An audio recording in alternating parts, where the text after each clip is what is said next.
Hello दोस्तों, मेरा नाम जयप्रकाश है। आप देख रहे हैं आपका अपना YouTube channel data as you world. आज के सेशन में हम बात करते हैं डेटा कंसोलिडेशन की। डेटा कंसोलिडेशन क्या होता है, कितने तरह का होता है और किस तरह से एक्सेल में यूज किया जाता है, आज हम इसके बारे में सीखेंगे।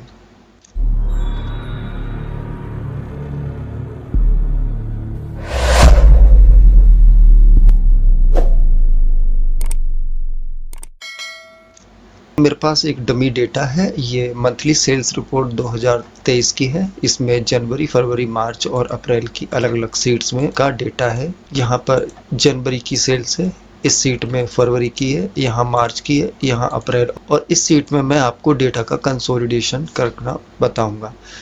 दोस्तों, इससे पहले हम बात कर लेते हैं कि डेटा कंसोलिडेशन क्या होता है। जब हमारा डेटा अलग-अलग सोर्सेस में हो या अलग-अलग शीट्स में हो, तो उन सभी डेटा को एक जगह कलेक्ट करके उन सभी डेटा का सम, काउंट या फिर एवरेज निकालना होता है। कई शीट से डेटा को लाके किसी एक शीट में कलेक्ट करके उससे एक मीनिंगफुल रिजल्ट निकालना डेटा कंसोलिडेशन कहलाता है। दोस्तों, किस तरह से करते हैं हम आगे सीखेंगे। दोस्तों, हम डेटा कंसोलिडेशन को सम फंक्शन के माध्यम से सीखेंगे। दोस्तों, जनवरी वाली शीट में यहाँ मेरे पास एक डेटा है। इस डेटा को मैं यहाँ पर सम करना चाहते हैं। मान लिया मुझे नवीन के मोबाइल, सिम, आईपॉड, पीसी और लैपटॉप की टोटल काउंट मुझे देखना है, तो मैं यहाँ पर सम फंक्शन का यूज करूँगा और मैं यहाँ पे इस तरह से इसका सम निकाल लूँगा। तो इस तरह का जो सम कहलाया जाता है वो 2D सम कहलाया जाता है। इसी तरह से हम बाकी का सम भी हम निकाल सकते हैं।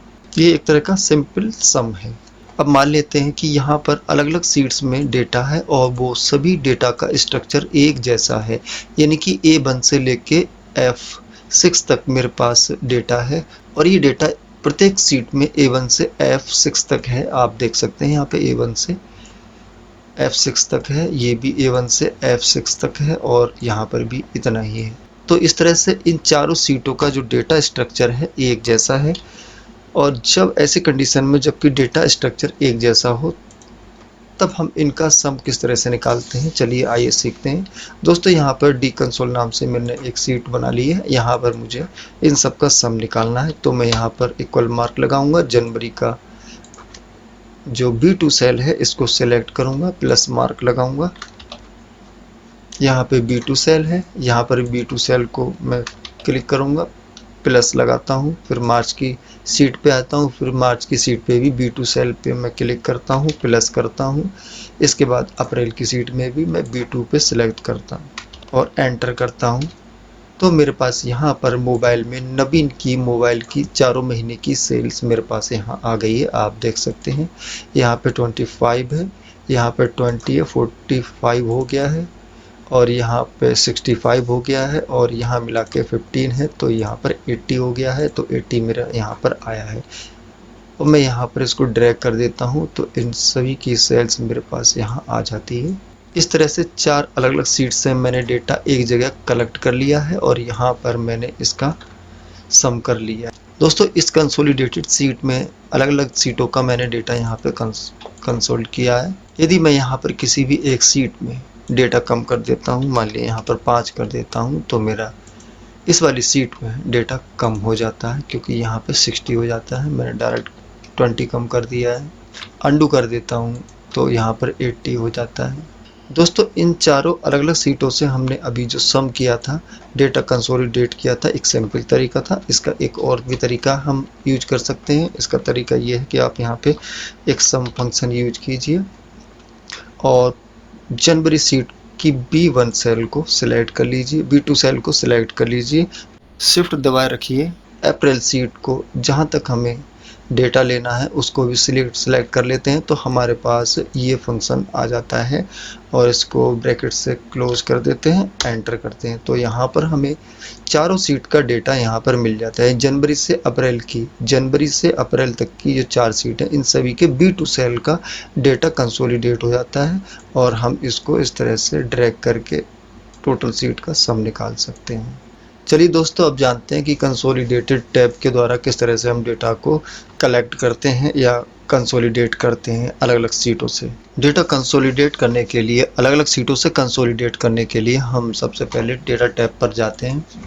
डेटा टैब में यहाँ पे कंसोलिडेट का ऑप्शन है। उससे पहले हम अपना कर्सर A1 सेल पे रख लेते हैं, क्योंकि मेरा जो डेटा की सीट है जो मैंने बनाई है वो A1 से स्टार्ट होती है और इन सीट के हेडर भी A1 से स्टार्ट होते हैं। मैं यहाँ क्लिक कर लेता हूँ और कंसोलिडेट डायलॉग बॉक्स ओपन कर लेता हूँ। या फंक्शन वाले में सम रहने देता हूँ, क्योंकि चारों सीट की जो सेल्स का सम है वो मुझे निकालना है। रेफरेंस में मैं इन चारों सीट्स की डेटा का रेफरेंस लूँगा, तो मैं यहाँ क्लिक करता हूँ और जनवरी वाले को डेटा को मैं इसको सिलेक्ट कर लेता हूँ। ऐड पे क्लिक करता हूँ। फिर से मैं फरवरी वाले डेटा को भी इसमें ऐड कर लेता हूँ।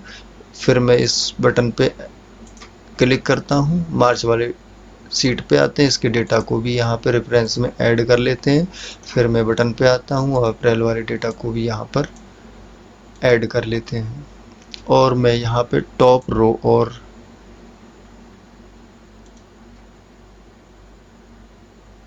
लेफ्ट कॉलम को सिलेक्ट कर लेता हूँ, ओके कर देता हूँ। दोस्तों आप देख सकते हैं यहाँ पर मेरा सारा का सारा डेटा है। यहाँ पर नेम है, यहाँ पर मैं नेम टाइप कर देता हूँ। दोस्तों आप देख सकते हैं कि यहाँ पर चारों सीट्स का जो डेटा है इन सभी का सम मेरे पास इस सीट में कंसोलिडेटेड सीट में आ गया है। लेकिन दोस्तों इस तरह के डेटा में सिर्फ कंसोलिडेट हुआ है, लेकिन डेटा हमारा लिंक नहीं हुआ है। इसे चेक करने के लिए यहाँ पर मैं किसी भी एक सीट पे जनवरी के नवीन जैन के यानी B2 सेल में जो डेटा है मैं इसको चेंज करता हूँ। यहाँ 5 कर देता हूँ 25 की जगह।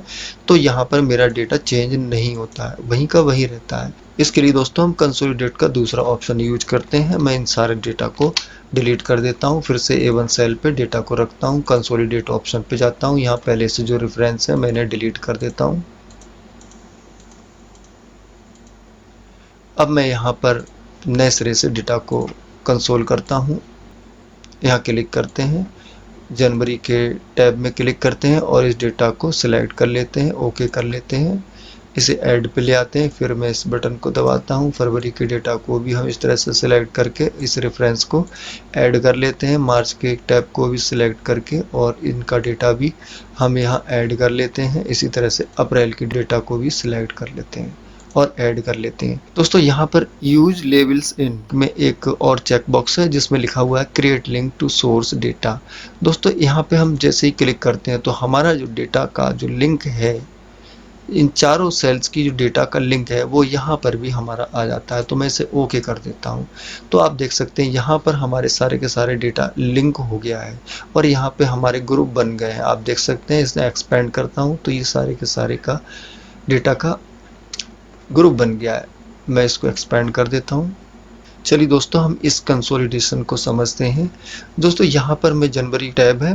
दोस्तों यहाँ पर नवीन का जो टोटल मोबाइल का काउंट है 60 है और यदि और यहाँ 55 है तो मैं यहाँ पर 25 कर देता हूँ और यहाँ पर हमारा 80 हो जाता है। 60 की जगह पे मैंने 20 नंबर बढ़ा दिए हैं। आप देख सकते हैं कि हम यहाँ भी चेंज करते हैं तो हमारा डेटा कंसोल फील्ड में भी चेंज हो जाता है।